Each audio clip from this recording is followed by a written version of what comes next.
وإلى موضوع تجميلي اليوم، سنتحدث عن الركب. تعتبر من المناطق الحساسة للشفط، وتجميلها طبعا يؤثر على الشكل العام للساقين. فكيف تتم عملية شفط الدهون من الركب، وهل من مضاعفات بعد العملية؟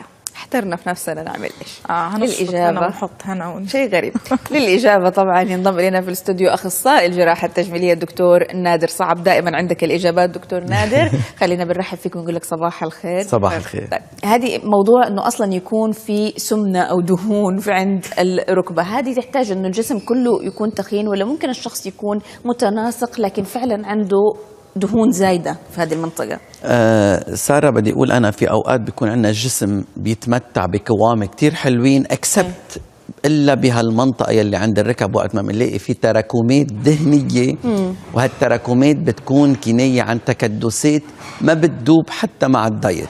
صح. كتير من البنات والسيدات بيلجأوا إلى رجيم قاسي وإلى حمية وإلى أنواع رياضة. صح. لكن بيشيلوا كل الدهن من جسمهم، خاصة بالخدود وبمنطقة الصدر، لكن هون ما بيروحوا. كرمال هيك تبقى عاقة قدام كل سيدة التخلص من هالتكدسات الدهنية اللي موجودة. طيب، شو الفرق بين اللي هو شفط الدهون من منطقة الركبة والني ليفت اللي هو رفع الركبة أو شد الركبة، ولا هم الاثنين مع بعض كومبينيشن تكون العملية؟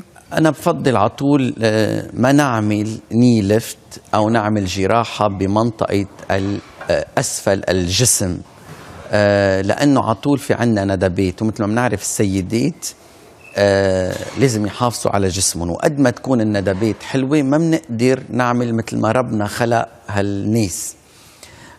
كرمال هيك الندبات تترك آثار، ومنحاول نحن نتجنبها. إذا كانت بشد الأفخاذ عادة نحاول نخفيها عند منطقة الأندروير، بينما بمنطقة الرجلين ممنوع نحن نعمل ندبات إلا إذا اضطررنا لهالشي.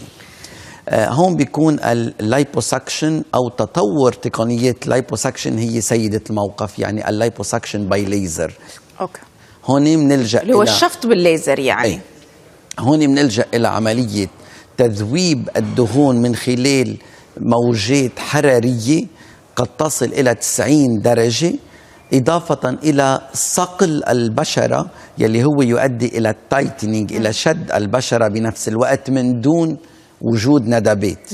بس يعني من جوا ولا من برا؟ يعني انت دخلت الليزر اوكي في نعمل نقطة صغيرة يلي هي لا تتعدى 2 ملم، ومن خلالها بتفوت سوند اللي هي مثل إبرة وبتبعث بهالموجات الحرارية. يعني هذه تعتبر دحين عملية جراحية يحتاج لها بنج ولا ما تعتبر؟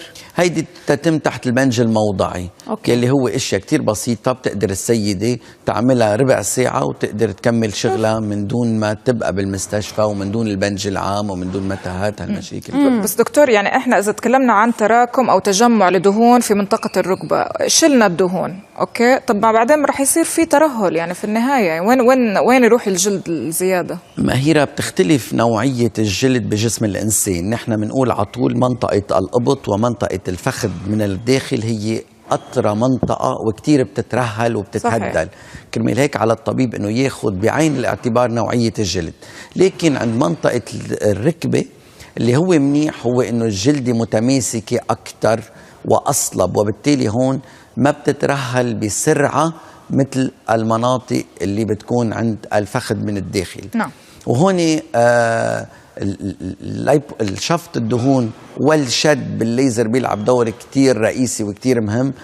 ومش بس بنتكل على هالتقنية، عملية الجارمنت أو عملية المشدات اللي بنحطها. أيوة. هي بترجع بتعطي شكل للركبة لحتى تكون منحوتة. هذا اللي بدي أسألك عنه، بعد ما تصير هذا الإجراء اللي هو بالليزر، قد إيش الواحد لازم، إيش أول شيء متوقع، هل في كدمات وأشياء من هذا النوع، وقد إيش لازم يلبس هذه الجوارب؟ الكدمات بتختلف أكيد من نوعية الدم، إذا في سيولة بالدم ولا لا، لكن بنحاول نحن نتجنبها من خلال حقن مواد تقدر تتقلص بالشرايين فيها، وهون ما بيعود في عنا كدمات. وقديش بتدوم مدى العمر إذا كانت تكدسات دهنية وراثية. نعم. من وراء الأهل، لأنه بيكون في عنا أوقات بالجين إنه في عنا تكدسات دهنية. هلا العمر ومع العمر بيزيد ومع الهرمونات بيختلف كمان. لكن هيدا اذا كان لوكالايزد، اذا كان بس بمنطقه الركبه. لكن وقت ما بيكون مثل ما قلتي مهيرة جنرالايزد، كل الجسم هو سمين وفي عندنا تراكمات دهنيه، اكيد التقنيات صارت متعدده. بنلجا الى العمليات الجراحيه يلي هي الاصعب، اللي كان الجاستريك باي باس ولا سليب، او بنلجا الى عمليه أو حقن البوتوكس يلي هي منا جراحيه. وضع البوتوكس بالمعدة يلي بنقدر نضعف من 5 إلى 30 كيلو بالشهر حسب وزن الإنسان وبيقدر يتخلص من الدهون. أو بنلجأ إلى شفط الدهون يلي هو بالليزر دايما. بعد انتهاء العملية ولبست المشد وخلصت كل الأمور، صار في بعض الترهلات، كيف ممكن تنحل يعني؟ وهل يتم مثلا ممكن شد الركبة بس من يعني شد كل الساق، ولا خلاص راحت عليها؟ يعني بالرغم من الترهلات، إذا ما قدرنا تخلصنا من الندبات ولا بد بدنا نعمل ندبات. وين تكون الندبات تبع الركب بدها تكون قريبة من الركب، لأنه ما بنقدر نشد الفخذ لأعلى الفخذ، لأنه بيرجع بيترهل بسرعة. وما في تأثير مباشر على الركبة. كرمال هيك قدر الإمكان بنتجنبه. لكن إذا وللبد بنحاول نعمل الندبة قريبة من الركبة لحتى ناخد مفعول يكون منيح أسرع يعني. أكيد. أوكي. ممتاز. يلا أنت؟ أنا يعني طبعا أنت لازم تشكري الدكتور شكرا نادر. يا دكتور أنا رحبت فيه، نتقاسم المسؤولية رجاء. شكرا طبعا للدكتور، لسه بفكر في العملية فنسيت. شكرا دكتور نادر صعب، أخصائي الجراحة التجميلية. كان موضوعنا اليوم شفط الدهون من